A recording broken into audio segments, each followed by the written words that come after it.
Hello everyone. Welcome back to Artificial Professor.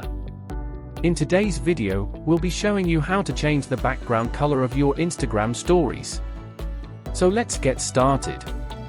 First of all, open your Instagram app and tap on the plus icon next to your profile picture in the upper left corner.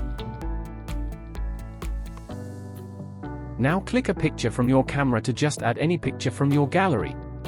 After doing that, click on the three dots in the upper right corner and tap on Draw. Then you will have to choose a color which will be your background color, then press and hold on your screen. As you can see, the color is changed successfully, and all you have to do is to tap on this sticker and scroll down.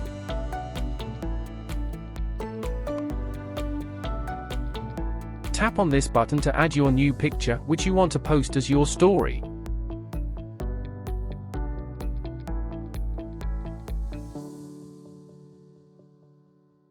As you can see, the background color is changed according to your requirements, and you can now share this post with your family and friends.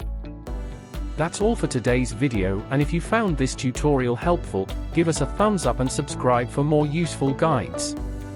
Thanks for watching, and see you in the next video.